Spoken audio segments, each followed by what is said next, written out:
Bismillahirrahmanirrahim. Assalamualaikum warahmatullahi wabarakatuh.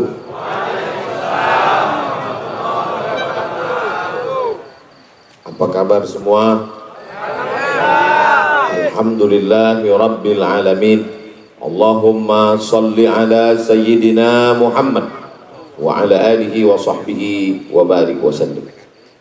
Jamaah yang ada di halaman Masjid Raya An-Nur Pekanbaru Riau dan yang ada di rumah di seluruh penjuru Nusantara dimanapun berada, malam hari ini acara kita ditonton oleh saudara-saudara kita, baik yang live langsung maupun melalui televisi. Mudah-mudahan selalu istiqomah iman dan Islam. Amin ya rabbal alamin. Acara kita malam ini namanya Kumpul Keluarga dalam ulang tahun Provinsi Riau yang ke-67, berarti tahun 1957. Sebelumnya kita namanya Sumatera Tengah, isinya Riau, Sumatera Barat, Jambi. Lalu kemudian terbentuklah setelah proses panjang 1957 kita menjadi Provinsi Riau. Karena nanti pulang anak-anak kita akan bertanya, ulang tahunnya ke berapa ya? Ke-67. Kenapa tahun 57? Pokoknya begitulah. Karena itu awal kita berdiri menjadi Provinsi Riau. Alhamdulillah di ulang tahun yang ke-67 ini tidak hanya sebatas tabligh akbar, tapi kita kedatangan saudara-saudara, keluarga-keluarga kita semua. Ada Ustadz Luqmanul Hakim dari Pontianak, sungainya Sungai Kapuas. Betul Ustadz? Kalau kami di Riau ini, kita urutkan dari atas ya. Atas Pulau Sumatera, Aceh. Di bawah Aceh, Medan, Sumatera Utara. Di Riau dibelah oleh 4 sungai. Sungai yang paling atas Sungai Rokan. Di bawah Sungai Rokan, Sungai Siak. Di bawah Sungai Siak, Sungai Kampar. Di bawah Sungai Kampar, Sungai Indragiri. Sungai ini bahasa Portugisnya, orang Portugis yang dulu datang menjajah, mereka menyebut sungai itu Rio. Maka disebut dengan Rio de Janeiro. Rio itu sungai. Karena mereka menengok banyak sungai-sungai, maka dia bilang Rio. Portugis apa Portugal Pak Ustadz? Nama negaranya Portugal, nama orangnya Portugis. Jadi nanti kalau ditanya apa beda Portugis Portugal, karena banyak juga yang tak tahu namanya Portugis. Portugal itu persatuan orang tua gatal. Bukan. Nama negaranya Portugal, nama orangnya Portugis. Mereka inilah dulu yang menyerang Sultan Melaka. Ketika Melaka tumbang, maka sultannya lari ke Bintan. Lalu kemudian di Bintan terus diserang oleh Portugis. Lalu kemudian Portugis ini menengok banyak sungai, dia bilang Rio. Maka itu asal kata Riau menurut pendapat yang pertama. Ini banyak pendapatnya ini. Jadi nanti kalau ditanya orang, kau dari mana? Dari Riau. Apa arti Riau? Entahlah, pokoknya Riau lah. Kita Riau ini bukan ece-ece. Internasional guys. Di Bintan ada satu kampung, nama kampung itu Riyahi. Dari kata Riyahi inilah diambil kata Riau. Ini menurut mazhab yang kedua. Ustaz Somad itu kan kalau ditanya selalu nyebut mazhab pertama Imam Abu Hanifah, mazhab kedua Imam Malik, mazhab ketiga Imam Syafi'i, mazhab ketiga empat Imam Hambali. Jadi dalam masalah Riau ini pun ikhtilaf juga. Ramai lalu lintas laut karena ini segitiga emas yang cantik dan indah. Dulu belum ada lagi jalan, belum ada lagi aspal, belum lagi naik darat nih ke atas. Ini jalan nih bagus-bagus nih kan sejak Pak SF Arianto aja. Memang kalau dapat simpang belokkan sedikit. Jadi dulu itu laut, pantai, disitulah hebat lalu lintas. Dan Riau ini maka disebut dengan segitiga emas, Sijori, Singapura, Johor, Riau. Memang riuh di situ. Orang Melayu menyebut kalau menengok ramai itu dia sebut riuh, riuh. Itulah asal kata Riau. Jadi 3 pendapat. Adik-adik bisa diingat? Ingat baik-baik karena ini akan keluar dalam UAS ujian akhir semester. Kalau bapak-bapak tak ingat pun tak apa-apa, karena udah tak ujian lagi kan. Paling ditanya bini di rumah, kok ditanya, bang apa arti Riau? Tahu saya tanya. Itu caranya kalau tak tahu. Lalu kemudian pada tahun 1723 datanglah seorang laki-laki namanya Abdul Jalil dari Johor, dilantik oleh 4 datuk. Dialah sultan yang pertama, Sultan Kerajaan Siak Sri Indrapura. Jauh sebelum datang Belanda, nenek moyang kita bukan di atas pokok kayu, bukan di dalam gua, bukan di dalam hutan. Kita merdeka tahun 1945. Kita sudah punya kerajaan, punya negara, punya otonomi. Otonomi, kekuasaan, tidak bisa diganggu orang lain. Otonomi, bukan otonomi yang sekarang. Oto dia wak, oto diulang mi dia wak. 1723, 18, 19, 2000, 2023, 300 tahun yang lalu nenek moyang kita sudah punya kerajaan. Kalau ingin tahu, datang tengok kerajaan Siak Sri Indrapura. Bangga tak jadi orang Riau? Bangga. Begitulah Riau. Habib Muhammad bin Anis bin Syihab, Habib Muhammad Haidar bin Syihab. Datang seorang Habib bernama Habib Usman Syihabuddin. Tak pernah kita rencanakan bahwa 2 Habib yang datang ini marganya sama dengan Habib Usman Syihabuddin. Datang seorang Habib Usman Syihabuddin ke bumi Melayu Lancang Kuning. Bagaimana Sultan di Riau memuliakan Habib? Ada anak gadisnya yang paling cantik, namanya Tengku Embung, dinikahkannya. Mohon maaf Habib, saya tak ada anak perempuan. Anak yang pertama Mizian Hazik Abdillah, anak yang kedua Sami Ahmad Misbahi Ibadillah. Santri banyak, tapi saya tak berani. Apa maknanya? Kalau sekarang lagi heboh hiruk pikuk begal nasab, tidak terjadi dan tak berlaku di bumi Lancang Kuning Riau. Karena kami, nenek moyang kami, sultan kami mencintai keturunan Rasulullah Sallallahu Alaihi Wasallam. Bukan cuman pintu kerajaannya yang terbuka, anak gadisnya dia nikahkan. Itulah kenapa sultan-sultan kerajaan Melayu Siak namanya disebut di awal Syarif. Kenapa Syarif? Karena dia keturunan Sayyidina Al-Husain, Sayyid keturunan Sayyidina Al-Hasan, Habib karena cinta kita kepada kakeknya, darah mereka mengalir dalam cucunya. Mudah-mudahan kecintaan kita para habaib zuriat Rasulullah kita mendapatkan syafaatnya insyaallah. Sultan yang terakhir, Sultan Syarif Qasim. Kita memuliakan sultan kita, maka 3 diabadikan. Pertama, jalan Sultan Syarif Qasim. Yang kedua, Universitas Islam Sultan Syarif Qasim.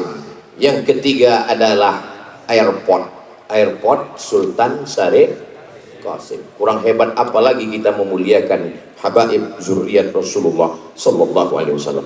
Itu dulu nama airportnya Airport Simpang 3. Dirubah pada zaman Presiden K. Haji Abdul Rahman Wahid, beliau yang meresmikan. Dalam kata sambutannya kata beliau, ini memang sudah tepat nama airportnya Sultan Syarif Qasim. Masa nama airport Simpang 3 kayak pangkalan becak. Begitulah kita memuliakan para ulama.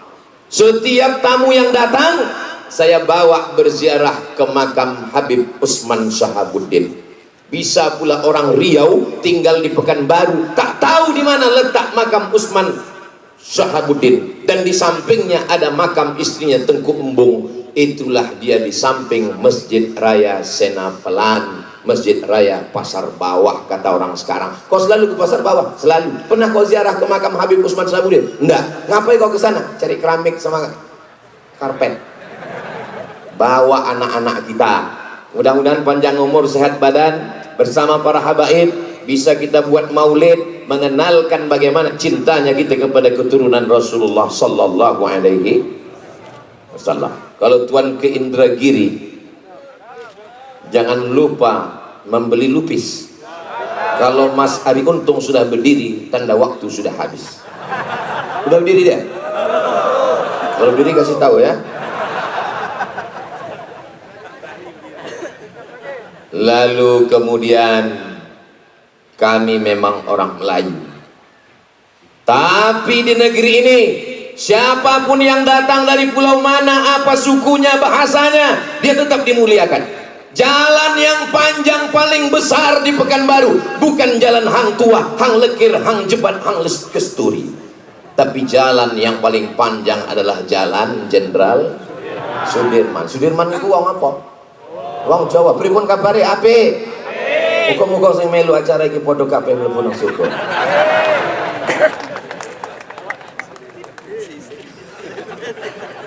Kata Ustaz Das'an sudah diintervensi istri gitu.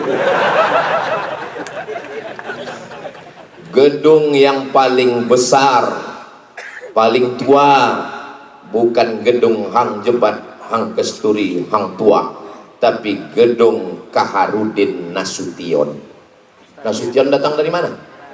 Dari utara, Alak Ita Sasudina. Biado. Biado itu maksudnya apa? Kabar. Datang orang Minang, biado. Babi ndak do kan biang ndak do. Apa kabar?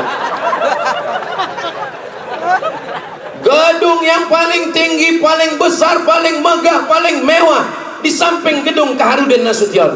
Apa nama gedungnya? Suman HS. Apa arti HS? Hasibuan. Alak kita sesudah. Siapapun engkau, dari manapun kau datang, kalau kau datang ke negeri ini membawa kebaikan, kemaslahatan, kau akan dihormati, kau akan dimuliakan, namamu diabadikan. Ini Riau. Tengok orangnya ragu-ragu, tepuk tangan. Kalau tuan ketembilahan jangan lupa membawa kawan. Ragu-ragu tepuk tangan macam belum makan. Sabar, saya dengar habis acara ini akan ada makan bersama di rumah masing-masing. Ada. Negeri Melayu, Bumi Lancang Kuning, Kerajaan Melayu Islam Siak Sri Indrapura. Tapi yang menulis Gurindam 12, siapa yang menulis Gurindam 12? Raja Ali Haji. Raja Ali Haji keturunan Bugis Makassar, Ustaz Das'an Latif.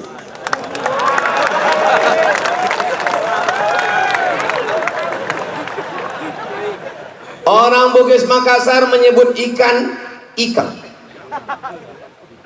Menyebut makan, makan. Kami ikuti itu. Perawan, perawan. Ustaz Fahru Razi selesai acara ini pergi ke satu kota di Kabupaten Siak, namanya Perawang. Itu aslinya perawan. Begitulah pengaruh Bugis Makassar. Ini Ustaz Somad mengada-ngada. Itu saya dengar langsung dari Daeng Yusuf, Ketua Persatuan Masyarakat Bugis Makassar Riau. Dr. Daeng Yusuf, pengacara. Tak percaya? Tanya beliau. Saudara yang dimuliakan Allah Subhanahu wa taala. Di mana bumi dipijak, di situ langit dijunjung. Di mana jantan bertanja, di situ perempuan bertudung. Begitu di Riau. Itulah kenapa setiap semua yang datang turun di airport dipakaikan tanja. Supaya apa? Supaya bininya bertudung. Tak nampak perempuan malam ini. Ada perempuan malam ini hadir? Ada. Masya Allah. Hai Besti. Macam Macam mana lah perasaan Ustadz malam ini Pak Ustadz? Kalau Tuhan makan kuini harum merekah. Rasanya malam ini sedang berada di kota Madinah. Menengok payung-payung ya Allah. Macam di pelataran Madinah Al-Munawwarah rasanya. Untunglah acaranya dibuat malam. Kalau sempatlah dibuat siang apa nggak hancur kali nama baik kita.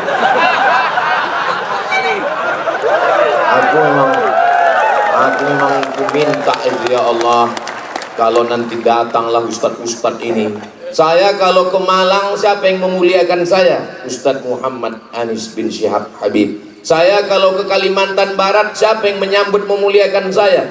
Ustadz Luqmanul Hakim. Saya ke Makassar siapa yang memuliakan saya? Ustadz Das'ad Latif, Ustadz Fahur Razi.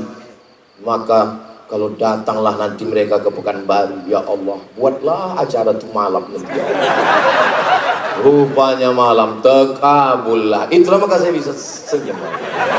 Kalau sempat acara nih pagi, panas. Pandailah kita nyari alasan kan?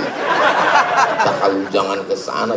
Pagi gitu malam, masya Allah. Masuk. Ganti payung. Malam ini yang hadir ini luar biasa. Kenapa Ustadz semangat betul malam ini? Karena dihadiri Ketua IAAI, Ikatan Abdul Internasional, Bapak Abdul Wahid. Ini sebetulnya saya menyampaikan kata-kata ini sudah menyalahi kode etik. Karena sesama Abdul bilang saling mendahului. Tapi yang paling kami harapkan sebetulnya, kenapa kami belum juga deklarasi sampai sekarang? Itu karena ada satu yang kami harapkan belum mau merubah namanya. Kalau maulah beliau berubah menjadi Abdul Latif.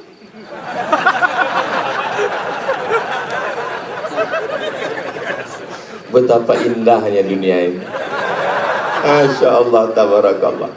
Yang besar tak dihimbau gelar, yang kecil tak disebut nama, encik-encik, puan-puan, tuan-tuan jemputan majelis. Pak Rusli Zainal di tengah kesibukannya ikut bersama kita. Yang kebetulan tak saya sebutkan jangan tersinggung. Bukan saya tak hormat, tak ingat. Hadirin hadirat muslimin muslimat, mukminin mukminat yang belum berbini dan belum bersunat. Semua yang hadir ini dimuliakan Allah Subhanahu wa taala. Amin ya rabbal. Sejarahnya jelas, kecintaannya kepada ahli bait zuriat Rasulullah jelas. Bagaimana suku bangsa berdatangan ke Riau, ramai, dimuliakan, dihormati, jelas. Bagaimana masa depan Riau ke depan? Tergantung kita memilih pemimpin yang peduli kepada Riau. Mudah-mudahan jangan tepuk tangan tung. Mau cepat aja. Tergantung bagaimana nanti ke depan orang-orang yang peduli kepada agama Allah. Saya orangnya tidak bisa birokrasi. Sampai hari ini Abdul Somad sejak 2008 pulang dari Maroko sampai 2024 belum pernah membawa proposal sekalipun ke bupati, wali kota, gubernur. Tanya 14 kabupaten kota di Riau, tak pernah. Kenapa? Karena saya tak bisa birokrasi menghadap ke sini, tak bisa. Saya maunya langsung. Alhamdulillah, saya dengan Pak PJ ini bisa duduk langsung. Dengan Pak Wahid pun bisa juga, karena sesama dekat kan, Abdul Somad, Abdul Wahid kan hampir tak ada jarak antara kami. Tinggal menunggu Abdul Latifnya aja. Kalau mau dia selesai masalah. Sebetulnya kenapa beliau dihadirkan malam ini? Karena beliau keluarga bersama berkeluarga di bumi lancang kuning, berkeluarga pula di surga Jannatul Firdaus. Bapak, ibu masuk surga sama-sama nanti insya Allah. Aku dengar tak ada orang tuh mau. Bapak kalau nanti meninggal mau masuk surga sama ibu? Mau. Dari bunyinya macam tak mau. Soalnya ada juga jamaah nih bertanya ke saya, Ustaz, ya. Nanti kalau saya meninggal di surga tuh saya jumpa lagi sama istri saya. Saya bilang iyalah. Lama dia tuh dia. Macam-macam mukanya tak senang kan? Kenapa bapak temenung? Sedangkan di dunia aja aku udah tak tahan kan. Apa Apanya maksud kau ini? Kenapa kau tak tahan sama dia? Setiap saya pergi Pak Ustadz, dimasukkannya kain sarung, dimasukkannya baju koko, dimasukkannya peci. Habis itu ditanyanya, abang udah sembahyang atau belum, kain udah dipakai atau belum. Habis itu ditanyanya lagi, abang tinggal di hotel mana, hotel syariah apa. Itu bukan istri Pak. Terus bidadari surga. Begitu cara menyenangkan hati orang. Dan lama kali dia terluka kan. Itu bukan istri Pak, itu bidadari surga. Jadi semana lah Pak Ustadz, pulang Bapak ke rumah, katakan kau bidadari surga yang dikirim Allah kepada. Yang ketawa yang belum berbini pula. Sumpah, gitu. Harus semester 2. Urus saja dulu UKT ya.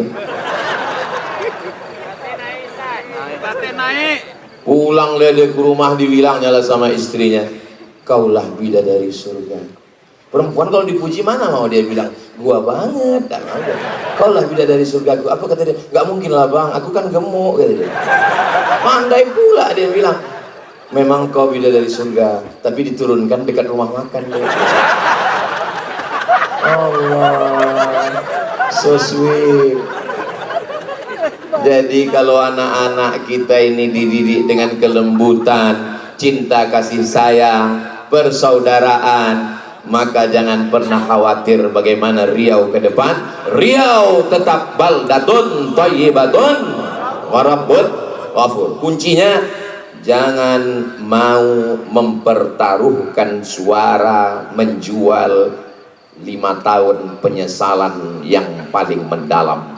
Tapi jamaah orang Riau ini kaya-kaya. Minyak di atas sawit, minyak di bawah, minyak termahal di dunia.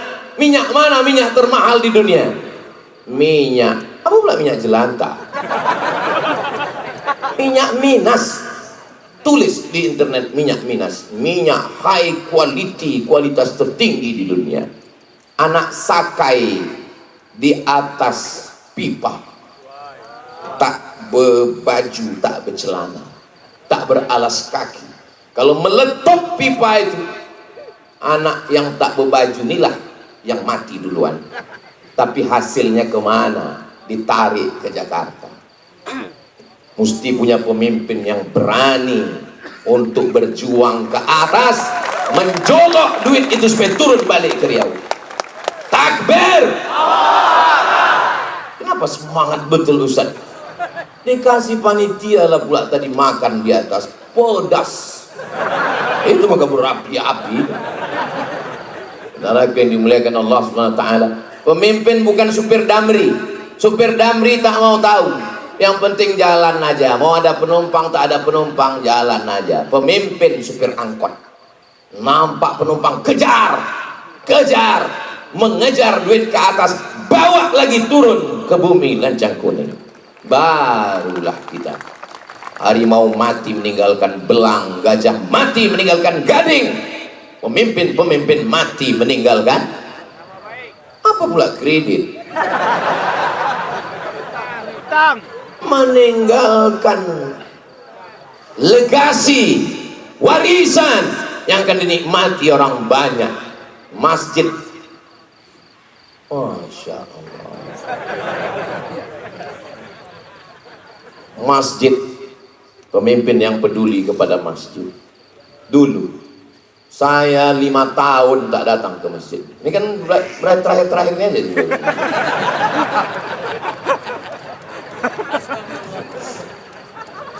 Pemimpin yang peduli kepada masjid, yang sayang kepada masjid.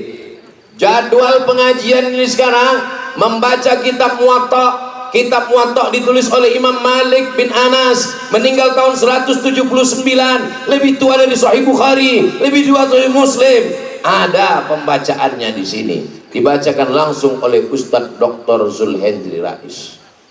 Kitab Sunan Tirmizi ditulis oleh Imam Abu Isa Ibnu Saura At-Tirmizi dari Termes, perbatasan Afghanistan dengan Uzbekistan. Ada kampung kecil Termes, itulah Imam Tirmizi, dibacakan oleh Maulana di sini. Maulana apa namanya Ustaz? Maulana Farhan. Saya sebetulnya tahu, cuman ngetes orang ini ingat atau tidak. Untuk jamaah ini tahu tak ini yang mengajar kita. Fikih mazhab Syafi'i diajarkan oleh S1 fikih, S2 fikih, S3 fikih, mengigaunya pun fikih. Langsung oleh imam besar namanya Ustadz Dr. Zul Ikrami. Masjid, bagaimana masjid mau berlangsung dengan pengajian-pengajian kalau tidak ada kepedulian? Maka insya Allah. Tapi daya tampung pendidikan Pekanbaru luar biasa. Pagi tadi saya tausiah di sekolah. Berapa banyak yang mendaftar di sini, Pak Kepala SMK? Yang mendaftar 2.000 orang, Pak Ustadz. Yang diterima berapa? 600. Kenapa tak diterima semua? Lokal tak cukup, tanah tak ada. Mencari tanah 2 hektar di Pekanbaru ini susah, Pak Ustadz. Lah masih temenung, susah. Kami Yayasan Tabung Wakaf Umat dengan Ustadz Al-Nob banyak dapat tanah. Ustadz Somad dibukakan mereka peta. Ini serah Ustadz pilih tanah yang mana. Mau atas, mau bawah, mau utara, mau selatan, pilih. Oh, kami pilihlah. Ini Pak, ini iya. Besok kami tengok Satpol PP sama pemuda Pancasila sih semua. Rupanya tanah bermasalah. Kami pun akad lah. Akad kepada Yayasan Tabung Wakaf Umat Ustadz Alam Dinar, disaksikan oleh Ustadz Abdul Somad. Kami serahkan tanah ini dikelola oleh Yayasan Tabung Wakaf. Allah, kami tidak ingin mereka Ustadz jauh-jauh lagi tabligh akbar ke Sulawesi, ke Kalimantan. Ustadz mesti punya markas di Riau. Ustadz, kami pun menangis, ya Allah, menangis. Besoknya lebih menangis lagi waktu kami telepon ke BPN. Pak Kanwil BPN, tanah ini suratnya 5 Pak Ustadz. Lebih menetes lagi rumah. Di Kuburaya Pontianak Kalimantan Barat, datang orang kaya pejabat, saya mewakafkan tanah 70 hektar tapi dengan syarat kepada Ustadz Abdul Somad. Disaksikan Ustadz Abdul Somad, ini orangnya Ustadz Lukmanul Hakim. 70 hektar. Saya pergi ke Sumatera Selatan, datang orang, anak menteri, Ustadz Somad, disaksikan oleh almarhum Habib Mahdi bin Syihab. Saya serahkan tanah di pintu tol 6 hektar di Pekanbaru di Riau. Jangankan ngasih tanah, dibeli pun tak dijual. Tapi kami beramal bukan karena manusia, beramal karena Allah Subhanahu wa ta'ala. Doakan supaya kami tetap ikhlas karena Allah Subhanahu wa ta'ala. Kau tengok tak berdiri-diri. Saya tengok jam tu dulu. Tak.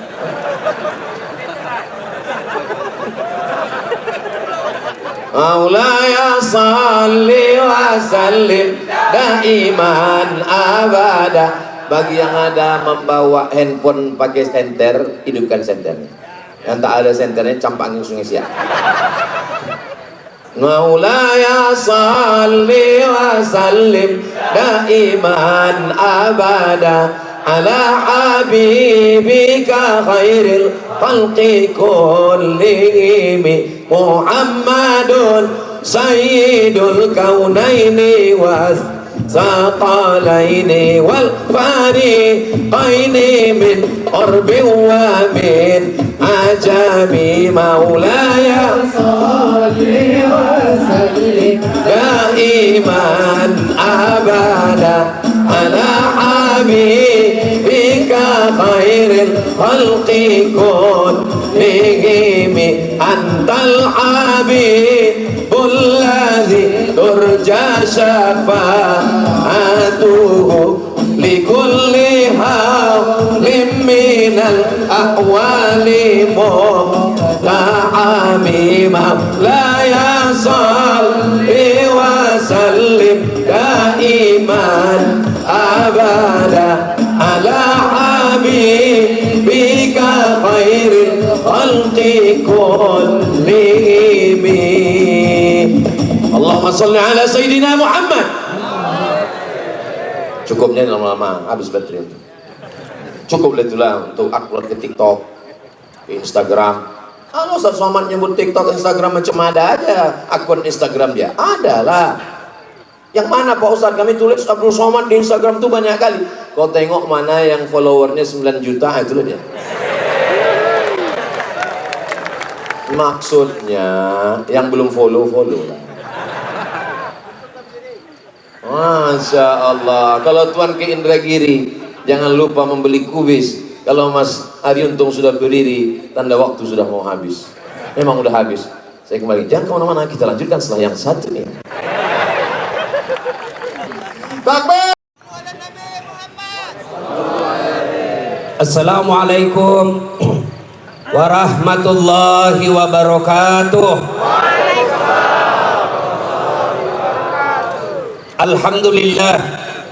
Alhamdulillahi rabbil alamin. Wa bihi nasta'inu ala umurid dunya waddin. Ashhadu an la ilaha illallah wa ashhadu anna Muhammadan abduhu wa rasuluh. Allahumma salli ala sayyidina Muhammad wa ala alihi wa sahbihi ajma'in. Amma ba'd. Faqad qala Allah subhanahu wa ta'ala fi kitabil karim. Bismillahirrahmanirrahim. Ya ayyuhalladzina amanu taqullaha haqqa tuqatih wa la tamutunna illa wa antum muslimun. Wahai orang-orang yang beriman, bertakwalah kalian kepada Allah dengan sebenar-benarnya takwa, dan janganlah kalian mati kecuali dalam keadaan beragama Islam.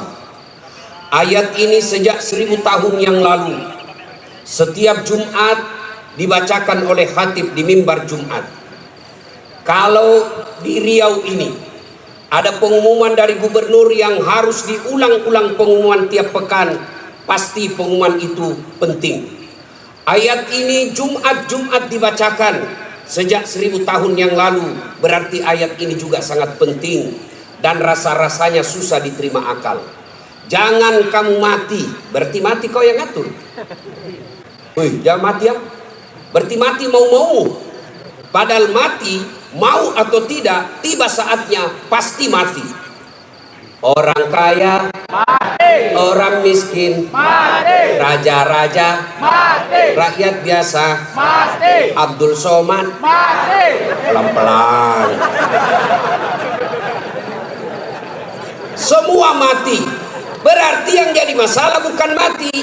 Allah ingin sampaikan kepada kita, wahai warga Siak, wahai orang Riau, orang Bugis, Dasat Latif, kamu ngaku Islam, tapi belum tentu kau mati dalam keadaan beragama Islam. Ayat ini Allah ingin sampaikan, waspada kalian, bisa jadi kalian mati dalam keadaan tidak membawa Islam. Insya Allah kita tidak akan mati dalam keadaan mabuk. Amin. Insya Allah kita tidak akan mati dalam keadaan berzina. Amin. Insya Allah kita tidak akan mati dalam keadaan ngerampok. Mencuri tiba-tiba didapat polisi. Jangan lari, masih lari juga. Jangan lari, masih lari juga. Terpaksa polisi tembak peringatan. Tembak pertama ke langit, dok. Masih lari, tembak kedua, dok. Masih lari, tembak ketiga, tak. Masih lari, tembak kepalanya. Kakinya dulu ditembak, tembak kakinya, kepalanya kena. Saya tanya temanku yang polisi, bagaimana ceritanya? Kakinya aku tembak, kok kepalanya dia kena? Dia bilang soalnya waktu ditembak dia tunduk. Itu polisi film India, bukan polisi Indonesia. Polisi Indonesia mengayomi, melindungi dan melayani masyarakat. Saudara-saudara sekalian, insya Allah kita tidak akan mati dalam keadaan berjudi. Tapi yang bisa membuat kita mati kafir, hubbi aklil haram, suka memakan makanan haram. Salah satu diantaranya menerima serangan fajar ketika pemilu yang lalu. Kau tepuk tangan baru kau semua pelakunya. Hei, saya mau tanya, Dek. Kalau kau terima serangan fajar 300.000, kaya enggak? Enggak. Kaya tidak? Enggak. Ibu-ibu, kalau menolak serangan fajar miskin tidak? Miskin tidak. Tapi yang pasti bulan 11 kalau kau terima serangan fajar, itu maknanya kau hancurkan Provinsi Riau yang ditegakkan dan dibangun oleh para ulama. Kalau kau terima 300.000, ibu bapak, yang kau terima 300.000, itu maknanya kau tutup masa depan anakmu yang cerdas untuk jadi pejabat. Kenapa? Karena yang bisa jadi pejabat yang hanya punya duit. Betul. Mampu menolak serangan fajar. Mampu. Baru 100 orang. Bisa? Bisa. Bisa? Bisa. Ya Allah, dengarlah janji hambamu. Kalau bulan 11 dia terima serangan fajar, buat hidupnya sengsara dunia akhirat. Amin. Bos. Namudah. Kalau korupsi 70 miliar masuk neraka, rasa-rasanya di dunia dia nikmati. 75 miliar bisa nikmati keliling-keliling dunia. Tapi kalau 300.000 masuk neraka, itu namanya beleng-beleng. Wa qala idzan bismillahirrahmanirrahim. Innallaha wa malaikatahu yusalluna 'alan nabi. Ya ayyuhalladzina amanu sallu 'alaihi wa sallimu taslima. Sesungguhnya Allah dan para malaikatnya berselawat kepada Rasulullah Muhammad sallallahu alaihi wasallam. Maka wahai orang-orang yang beriman, berselawatlah kalian kepada Rasulullah dengan sebaik-baik salawat. Sadaqallahul azim, maha benar Allah dengan segala firman-Nya. Bapak Ibu saudara-saudara sekalian, teristimewa para tuan-tuan guru yang hadir di tempat ini, terkhusus guru saya Profesor Abdul Somad DESA LC yang insya Allah dimuliakan dan dirahmati oleh Allah Subhanahu wa Ta'ala. Beliau orang Melayu, saya orang Bugis. Orang Melayu perbedaannya, kalau orang Melayu takut sama istrinya, tidak percaya dengar tadi puji-puji istri, karena siaran langsung ditengok istri di rumah macam-macam. Tidak. Kalau kami orang Bugis tidak takut sama istri, cuma istri lebih berani dari kami.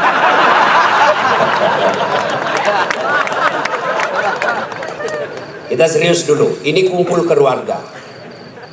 Ya, suatu kali Umar bin Khattab bertanya kepada sahabatnya yang masih muda tapi dia ahli ilmu hikmah, namanya Ubay bin Ka'ab. Umar bertanya, Ubay, apa sih makna daripada takwa? Umar bertanya kepada anak muda karena dia ahli hikmah, apa makna dari takwa sebenarnya? Lalu Ubay bin Ka'ab balik bertanya kepada Umar, Umar, pernahkah kamu berjalan bersama Rasulullah? Pernah? Melewati jalan-jalan yang tebing? Ya. Apakah ketika Nabi menemui jalan yang banyak tebing, cadas, banyak batu-batu runcing, apakah Nabi mundur ke belakang? Kata Umar, tidak. Terus saya melihat Nabi melincingkan tangannya dengan bajunya, lalu cek.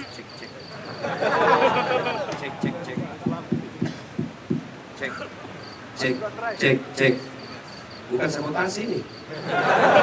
Cek. Lalu kata Umar bin Khattab, Nabi mengambil gamisnya naik ke atas, kurang lebih seperti ini. Lalu kemudian Nabi berjalan dengan berhati-hati. Jalan lagi.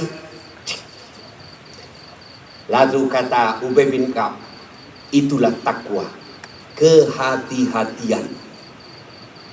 Apa hubungannya?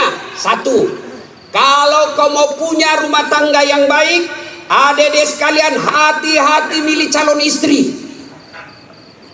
Jangan kau pilih karena dia cantik, karena kau akan menderita bayar ongkos kecantikannya. Lalu bagaimana cara pilihnya? Kata Nabi, satu, lihatlah kecantikannya. Ini cantik penting, tapi tidak boleh prioritas. Kenapa? Cantik ada masanya, cantik subjektif. Tanya Ustadz Abdul Somad, siapa yang cantik? Tanya Ustadz Das'ad Latif, tentu akan terjadi pertengkaran. Siapa yang cantik Das'ad Latif? Mamanya Ece dong, di rumah saya. Kata Ustadz Abdul Somad, mama istri saya. Urusan bapak, bukan urusan saya. Cantik itu menurut si A, cantik menurut si B belum tentu. Cantik subjektif. Yang kedua, cantik itu temporer, ada masanya. Sweet 17, 17 tahun, cantik Masya Allah. Semua kalau dia tersenyum, semua satu kampung tersenyum melihat kalau dia senyum, semua terpesona. Tapi balik itu 17. 71 tersenyum, lari cucunya dikira mau digigit. Iya kan? Cantik penting. Kenapa penting Ustaz? Karena dia hampir 24 jam bersama kita. Baru bangun, ada lagi. Mau makan, dia lagi depan kita. Pulang kantor dakwah, ada lagi sih dia. Keluar kamar mandi, aduh dia lagi. Jadi kalau jelek casingnya, biasanya kita cepat ganti casing. Cantik penting, tapi tidak boleh prioritas. Karena kalau cantik, kau akan kecewa suatu saat. Yang kedua kata Nabi, lihat keturunannya. Keturunan penting tapi tidak boleh prioritas. Kenapa? Ada orang bapaknya Nabi, ternyata anaknya pengkhianat, Nabi Nuh. Ada orang bapaknya penyembah berhala tapi anaknya jadi Nabi, Ibrahim alaihissalam. Penting kau lihat keturunan tapi tidak boleh prioritas. Kenapa? Karena itu hidayah datang dari Allah. Yang ketiga kata Nabi, pilihlah dia karena kekayaannya. Penting cari orang kaya. Kenapa? Mudah-mudahan kata orang Bugis, komat bene ko sapak ko yorong kai mo suroy mencekin-cekin. Artinya kalau kau beristri, kau lihatlah mana yang bisa kau nyangkut kalau kau jatuh. Penting. Rasulullah menikah dengan Siti Khadijah, janda kaya di Makkah waktu itu. Penting cari kaya, tapi jangan prioritas. Kenapa? Kekayaan ada batasnya. Dia kaya Ustaz. Oh, iya kah? Iya kaya. 7 turunan tidak akan miskin. Masalahnya dia turunan ke-8. Yang keempat kata Nabi, pilihlah karena agamanya. Bertanya mahasiswa saya di Unhas, Ustaz, kenapa agama nomor 4? Mestinya ke nomor 1. Sebenarnya jangan salah deh. Agama nomor 4 tapi tidak titik di situ, koma. Ada stressingnya, dikasih bol cetak miring, tebal. Utamakan agama, dengan agama kau bisa dapat semuanya. Mencari perempuan cantik, kaya, keturunan baik-baik, baik agamanya, 100 orang belum tentu ada 1. Kalau Ustadz Abdul Somad tahu di Pekanbaru ada seperti itu, tunjukkan saya. Saya juga masih mau. Iya, tapi yang banyak kan cantik wajahnya, otaknya kaya lagi, mukanya kayak kesurupan. Maka mendapati sempurna tidak mungkin. Tapi makanya Nabi katakan, utamakan agamanya. Adik-adik sekalian, kalau kau melihat perempuan, lihatlah agamanya. Cewek-cewek yang hadir di tempat ini, bapak-bapak yang punya anak gadis, lihatlah agamanya. Gimana cara lihat agamanya? Gampang, paling gampang. 1, lihat dia rajin tidak berjamaah ke masjid. Kalau dia rajin berjamaah ke masjid, lihat dulu masanya kapan. Kalau dekat pencoblosan, hati-hati, bisa jadi itu pencitraan.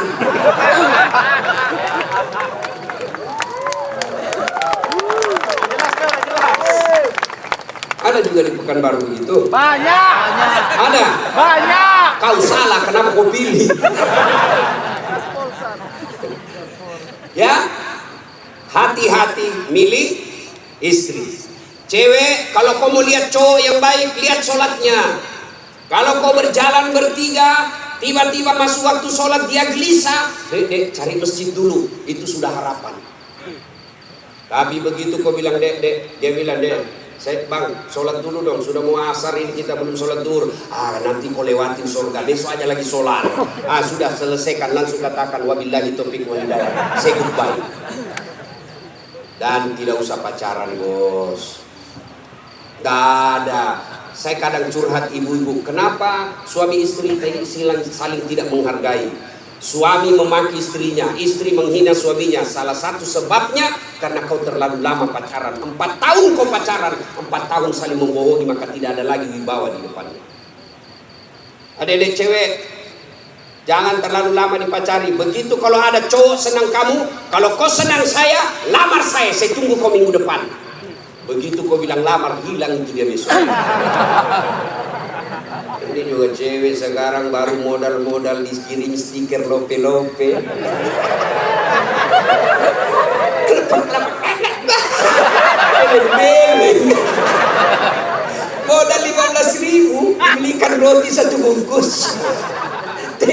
autan 2 biji. Bawa pinggir jalan lihat nonton mobil. Motor aja 1 tahun dicicil lunas. Masa kau 3 tahun dipacari tidak ketemu tidak dilamar-lamar? Berhenti. Maka yang pertama, kalau mau punya rumah tangga yang baik, pilih karena Allah. Yang kedua, saudara-saudara sekalian, percaya bahwa tidak ada rumah tangga yang tidak ada masalahnya. Bohong kalau ada orang bilang tidak ada masalahnya. Bohong. Jangankan kita ini para ulama. Ustaz Dasar Latif, ada yang pikir tidak ada masalah saya. Besar masalah saya, apalagi setelah viral. Apa masalah saya sekarang paling besar? Banyak janda-janda curhat. Ustaz, adakah doa-doa penenang jiwa? Seginilah doa-doa penenang jiwa. Lama-lama dia bilang, Ustaz, alhamdulillah jiwa saya sudah tenang. Maukah Ustaz menjadi imam dalam hidup? Saya mohon maaf Bu, saya bukan imam, saya penceramah. Ustaz Abdul Somad, Bapak pikir udah ada masalah? Banyak masalahnya. Mau kawin lagi tak sama istrinya. Ini semua ini muka-muka pun masalah ini. Ini tadi ini PJ. Bapak pikir udah ada masalahnya. Sudah jadi PJ, apa masalahnya? Mau jadi gubernur, mau jadi wakil gubernur. Semua orang punya masalah. Coba lihat Pak, dalam hidup ini jangankan pajak jabatan, dalam rumah tangga coba lihat. Waktu kita sarjana apa masalah kita? Mau kerja, sudah kerja selesai masalahnya? Nah, mau jadi kepala bagian, sudah jadi kepala bagian selesai masalahnya? Nah, mau jadi kepala dinas, sudah kepala dinas selesai masalahnya? Mau jadi sekda, sudah jadi sekda selesai masalahnya? Mau jadi gubernur, sudah jadi gubernur selesai masalahnya? Nah, mau 2 periode, sudah 2 periode selesai masalahnya? Ditangkap KPK. Tidak masalahnya. Semua orang punya masalah. Iya kan? Maka percaya semua orang punya masalah. Adik-adik, kalau istrimu cantik kau kira bukan masalah? Istri cantik digoda orang, masalah. Apalagi kalau jelek suaminya, lebih masalah lagi. Berarti bagus kalau jelek istri jelek dihina orang, masalah. Apa masalahnya? Kita lagi yang malu jalan sama dia. Jalan aja, duluan aja deh, nanti kita ketemu di gedung. Sampai di gedung pada kau bangga, ada jadi deh saya mencuit. Istri cantik masalah, tidak ada istri juga masalah. Jangankan kalian, kurang apa mulianya Rasulullah, kurang apa cintanya Rasulullah kepada Rasulullah, sampai Rasulullah dijelaskan, andai bukan karena engkau Muhammad, saya tidak ciptakan dunia dan isinya. Karena cintanya Allah kepada Nabi. Apakah tidak ada masalahnya? Allah Karim, belum lahir sudah ada masalahnya. Apa? Yatim, bapak sudah wafat. Lahir baru beberapa hari diambil sama ibu susunya 4 tahun. Kembali ke ibunya 6 tahun sudah wafat. 2 tahun saja bersama ibunya. Ambil sama kakeknya, wafat lagi kakeknya. Ambil pamannya, wafat lagi pamannya. Besar jadi nabi 40 tahun. Setelah jadi nabi, selesai masalahnya, diusir dari kampungnya. Siapa yang usir? Pamannya sendiri. Itu nabi, apalagi kalian yang tukang tipu.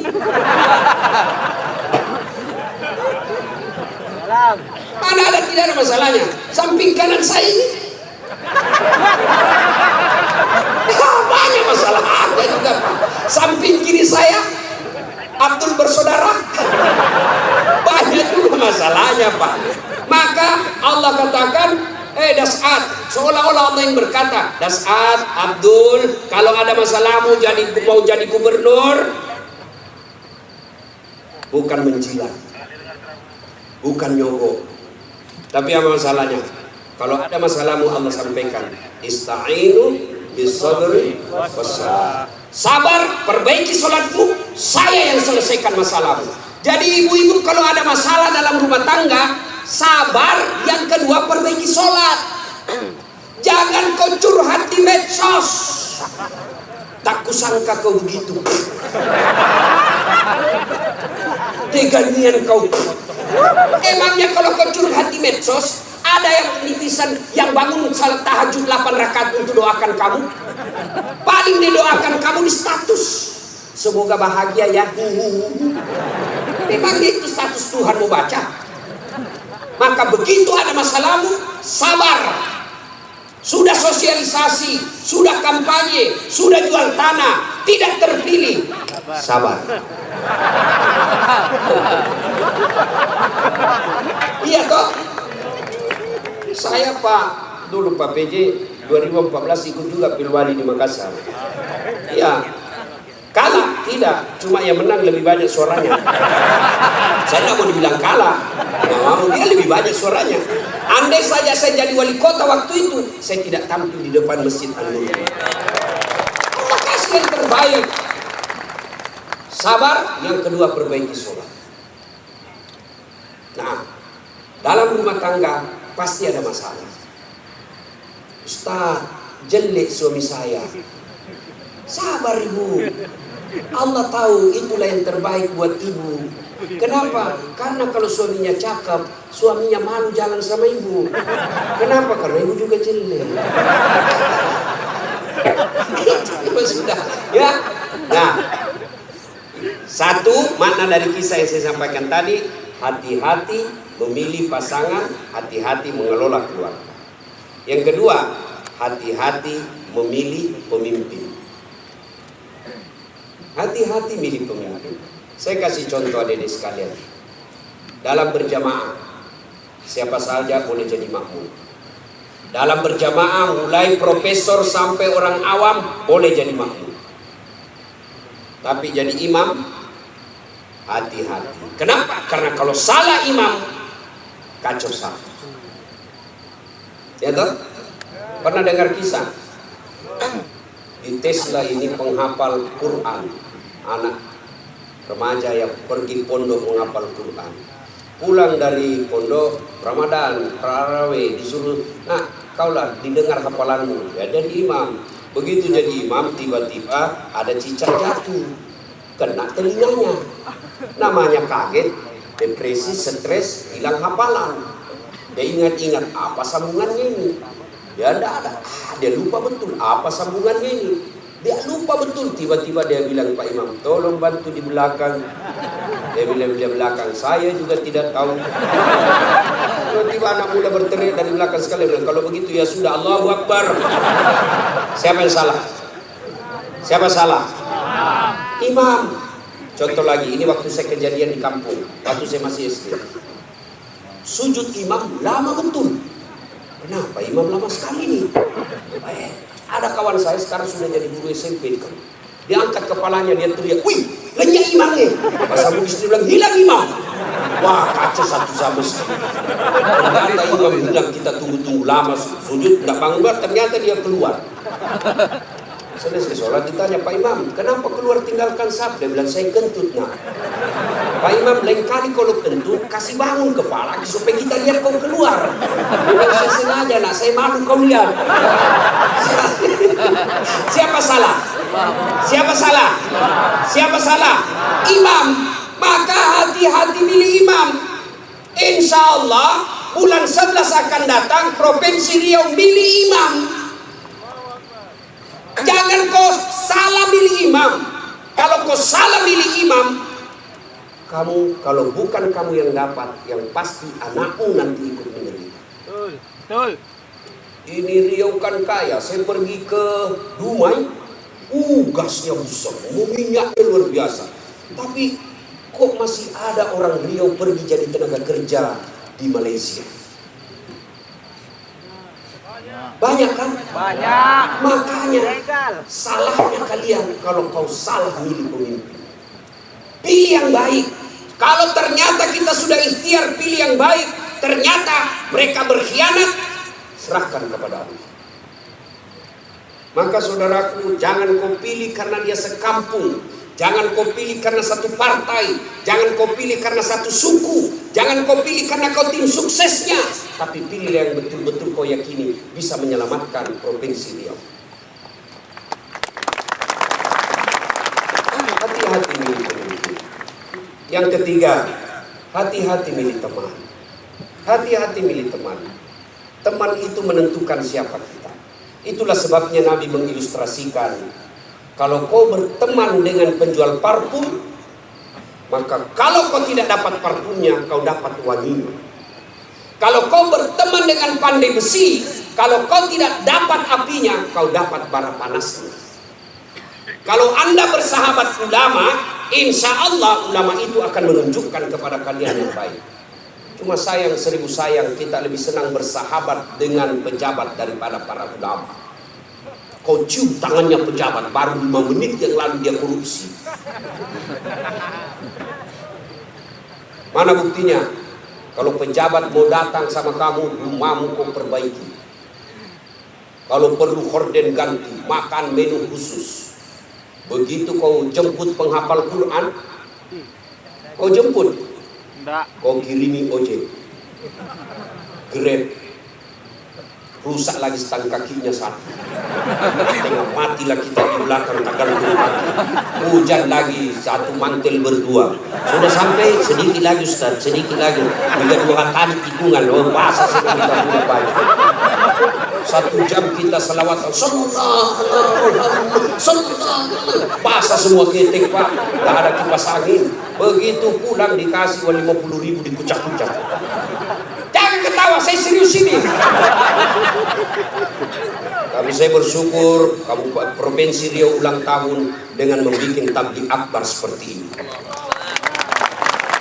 Banyak provinsi ulang tahun pesta undang artis. Apa kau dapat kalau undang artis? Alamat palsu. Kelihatan dadanya, kelihatan pahanya, bajunya kelihatan dada, pendek gula. Enggak juga kau dikasih pegang. Dikasih dia saya. Jangan ketawa, saya serius ini. Maka kita bersyukur dibawa kepemimpinan Pak PJ Gubernur sekarang ini, ulang tahun Riau bikin tabligh akbar. Sudah selalu tabligh akbar Ustaz, tapi kali ini spesial. Kenapa? Mendatangkan ulama dari beberapa wilayah Indonesia. Saya baru paham tadi mazhab tentang Riau. Memang kalau geografi, Riau dan sejarah lulus aja Pak Ustaz Abdul Somad. Kalau saya sejarah lulus A-. Alhamdulillah. Ma ibu bapak saudara-saudara sekalian, hati-hati milih teman. Pak PJ, hati-hati milih kepala dinas. Hati-hati kalau bapak jadi pejabat besok-besok, hati-hati milih teman Pak. Teman pejabat itu belum tentu tulus, yang banyak para penjilat. Apa membuktikan, rasakan saja 3 hari yang akan datang Pak, beda sudah temannya Bapak. Iya, waktu kita mau rasakan Pak, bedakan rasa waktu Bapak masuk rumah dinas dengan meninggalkan rumah dinas. Waktu kita punya jabatan, siapa. Begitu hilang lewat kita, dia pura-pura tidak lihat. Maka keliru para pemimpin. Kalau Allah berikan kepemimpinan, lalu dia tidak gunakan untuk membela agama Allah. Saya biasa kasihan lihat pejabat, kan tidak semua orang dikasih nikmat jadi pejabat. Kalau ulama masuk surga, masih ngantri Pak. Masuk tapi masih ngantri, lama dia nunggu. Ulama Provinsi Riau masuk surga, masih ngantri. Ulama NU, Muhammadiyah, MUI, masih ngantri Pak. Ya tak? Tapi begitu katakan Gubernur Provinsi Riau masuk surga, tidak perlu ngantri, sendiri Riau.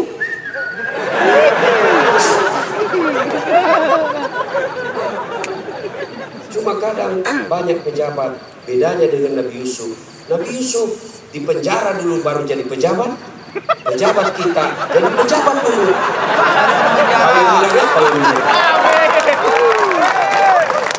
Apakah sepenuhnya salah pejabat? Bukan, salah sampean sedulur-sedulur. Kenapa sampean pilih kalau tahu dia pembohong? Sen kanan belok kiri.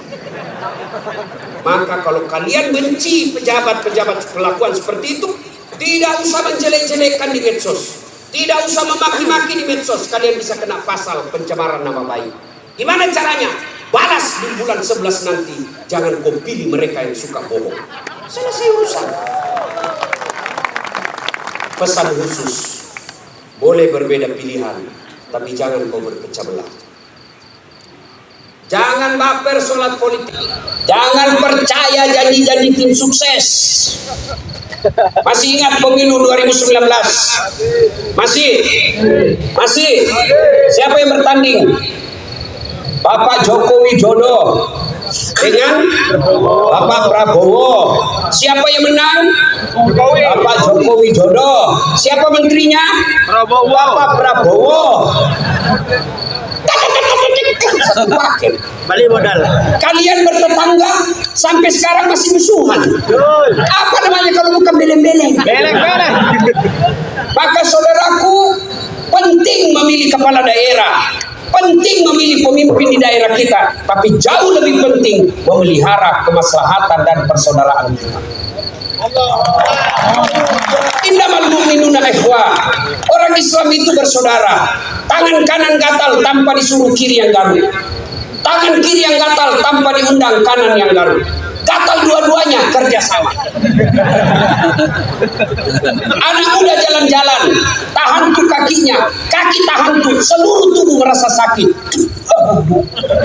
Padahal kaki tahan tuh, mulut tuh.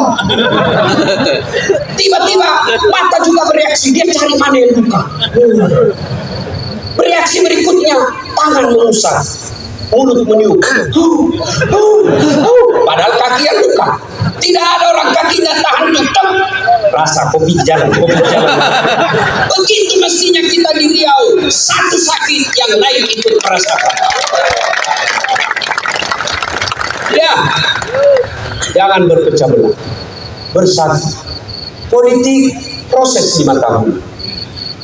Tidak senang, tidak usah jelek-jelekkan. Cukup, jangan dipilih. Kalian tim sukses, jangan bodoh-bodohi masyarakat. Kalian para calon, jangan kau sogok rakyat. Kalian rakyat, jangan kau peras calon. Selesai. 5 tahun saja. Jangan sampai pemilihan kepala daerah kita meninggalkan dosa jariah dan meninggalkan perpecahan di antara kita. Ya, adik-adik sekalian, banyak yang ingin kita sampaikan, tapi waktu yang sangat terbatas. Pesan khusus, jaga persaudaraan, jangan berpecah belah. Ya. Nah, berikutnya belum. Terus. Saya bukan calon. Terus Pak PJ saja. Nah, ini sekalian saudara-saudaraku yang saya hormati. Berikutnya, dalam rumah tangga, ketika ada masalah, ya, ketika ada masalah tadi itu sabar, sholat. Saya sudah sholat Ustaz, kenapa masalah saya tidak selesai? Kok tidak ikhlas? Ayalah sholat, asar lagi. Saya sholat Ustaz, betul kau sholat, tapi main-main. Allah.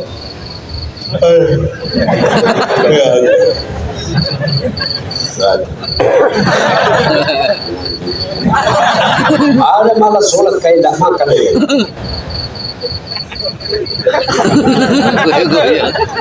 Betul karena kau yang pelakunya.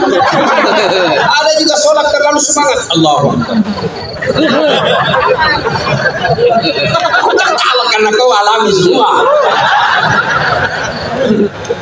Maka kalau ada persoalan, tidak usah kau cari kambing lain, kambing hitam. Lebih baik kau koreksi sholat. Kalau sholat baik, Allah yang selesaikan. Itu janji Allah, bukan caleg. Kalau caleg Pak Andi saja boleh kita dijanji surga. Surga pun dijanjinya. Dia bagi-bagi kartu nama, pilih saya, sama-sama kita orang siap. Ada masalahmu, telepon saya 24 jam. Begitu terpilih dia ganti nomor HP-nya. Tapi kalau Allah yang janji, Allah pasti berikan. Kau sholat, saya yang selesaikan masalahmu. Saya sudah sholat Ustaz, kenapa masalah saya tidak selesai? Berarti Allah tahu itu masalahmu akan menjadi amal buat. Saya sholat Ustaz, kenapa masalah saya tidak mau berhenti? Kok Allah tidak dengar doa-doa saya dalam sholat saya? Sangka baik, berarti Allah tahu bukan itu yang terbaik. Pak PJ dengan Pak Abdul Wahid sudah ikhtiar, kita doakan menang. Kalau tidak menang berarti itulah yang terbaik. Ya, saya dulu daftar akabri kan tidak lulus gara-gara ceper. Senang betul saya protes pada Allah waktu itu. Kenapa kau lahirkan saya dalam keadaan pendek? Kau tidak rugi jadi Tuhan kalau saya jadi tentara. Aman saya lulus. Dia sekarang AKBP 2 bunga pakai baret merah reserse. Saya lulus jadi ustadz pakai baret putih. Tapi alhamdulillah dengan baret putih yang saya pakai, mulai baret hitam sampai baret merah, ucar ramai semua. Baik. Ini resep buat Pak PJ ya.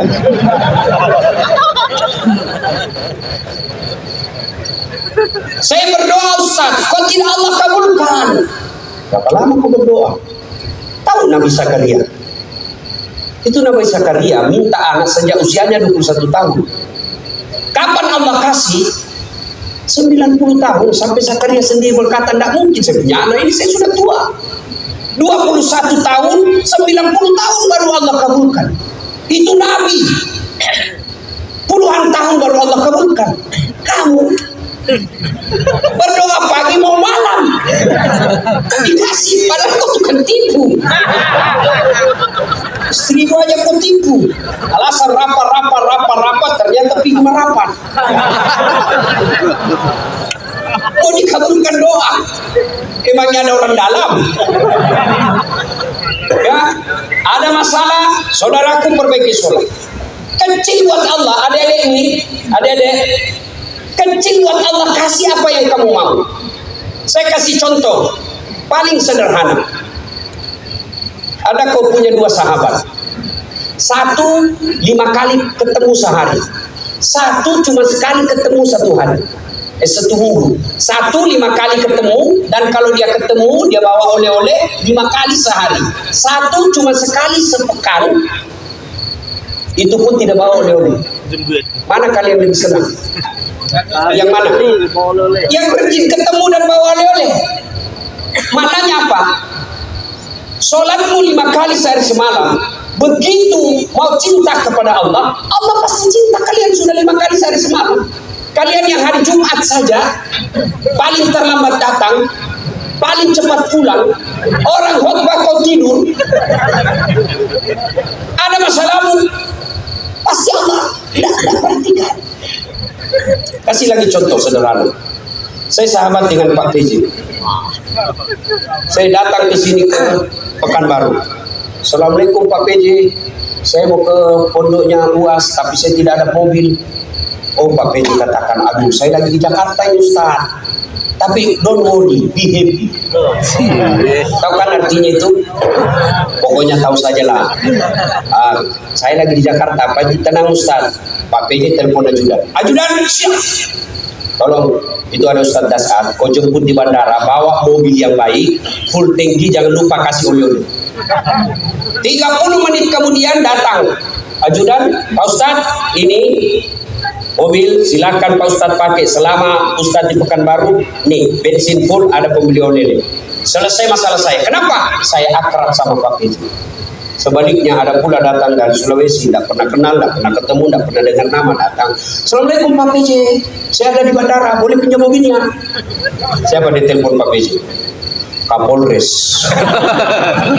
Tangkap dia, tukang tipu itu, tidak kenal kok, tangkap dia, tangkap pasti tukang tipu. Begitu juga kalian, tidak pernah sholat, sholatnya cuma hari Jumat, paling terlambat datang, cepat pulang, orang khotbah kau tidur. Tiba-tiba ada masalah dalam rumah tangga. Ya Allah, saya sudah capek hadapi istri saya ini. Ya Allah, saya sudah capek hadapi suami saya ini. Ya Allah, tolonglah saya, kata Allah. Malaikat karena dia sudah capek hidup, cabut nyawanya.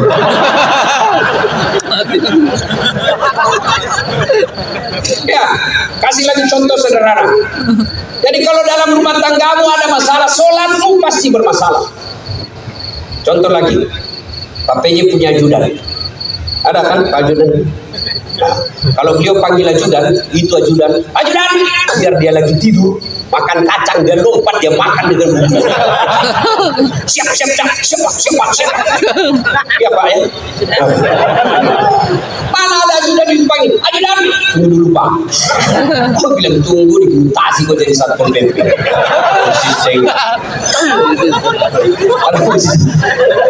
Biasanya polisi Satpol PP itu pegawai honor, namanya PTT, pegawai tidak tetap.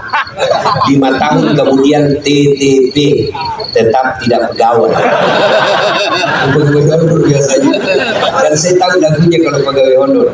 Berakit-rakit dahulu, berenang-renang ke tepian, sakit-sakit dahulu, susah-susah dahulu, lalu kemudian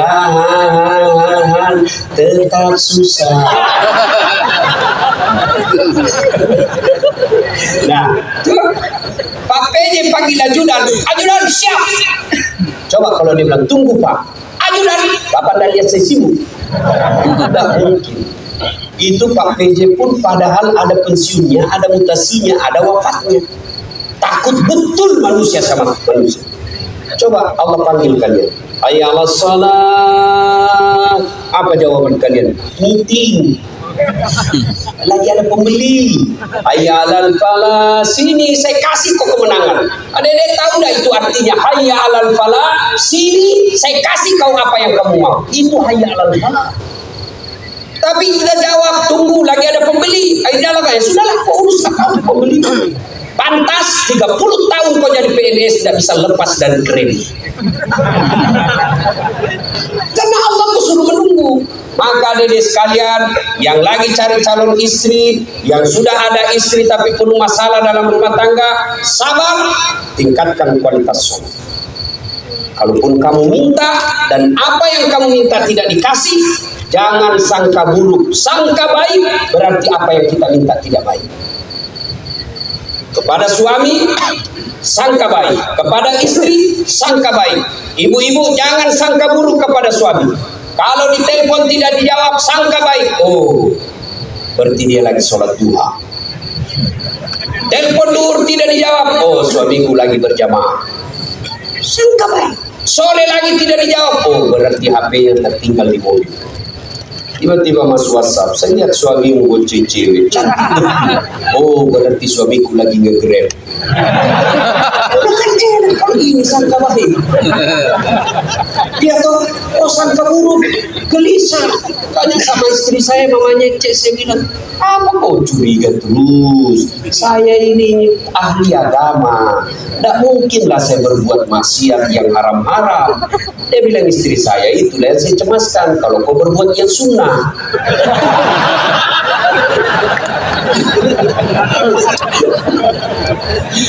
Baiki sholatnya, perbaiki doa. Ada masalah, tapi mustahil Allah dengar doamu kalau tidak sholat. Kenapa? Sholat ini kuncinya ibadah. Adik-adik sekalian, kalau kau mau melihat istri, lihat sholatnya. Adik-adik putri, kalau mau kau lihat calon suami, lihat sholatnya. Adik-adik sekalian, kalau kau mau lihat calon pemimpin, lihat sholatnya. Kalau dia tidak pernah datang ke masjid, jangan percaya, Tuhannya aja dia tipu.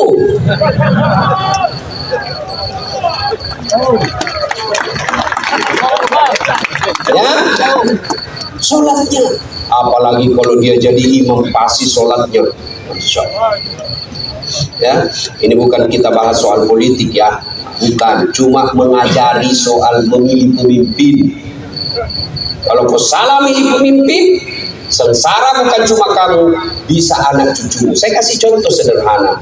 Adik-adik masih ingat masa perjuangan?